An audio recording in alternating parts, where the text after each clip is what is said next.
Hi, I'm Tony. Hi, I'm Tracy and welcome to our garden in Manchester. We recently took part in the National Garden Scheme and there was one plant in particular that attracted a great deal of attention. And that plant was an Ensete ventricosum. Now, this is Ensete ventricosum, but this is the type known as Morellii. So these are also known as the Abyssinian banana and are grown in Ethiopia, where they are an important food source.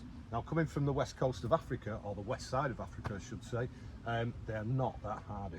So these plants have to be taken indoors. You could either put them in a pot in a conservatory, which we normally do, or you could dry store them. Just sprinkle the base with a little bit of cinnamon and that should stop them rotting.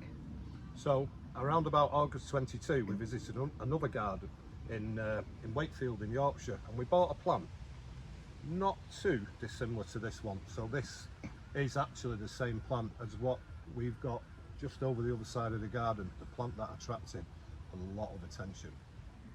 And this is our Hiniba, which we recently measured and it was 5.5 metres. So Ensete ventricosum Hiniba is a rarer form that is really difficult to find at the moment. So we bought that one in August 2022, and like I said earlier, it looked like this. So it lived in the conservatory over winter that year, and then May 23 we actually planted it where the Ensete ventricosum Morellii is now, and then last winter back into the conservatory, and then in spring we start watering it, it starts growing again, and then round about May we planted it there. Now there is a lot of organic goodness in this bed because we only built it last year, and I think that might explain why it's grown at an incredible rate.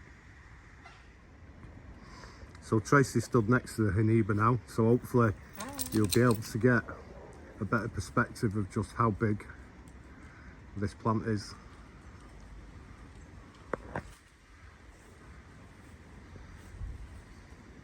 So it's still got a little bit of growing to do yet as well, because we won't take this out the ground until maybe end of October.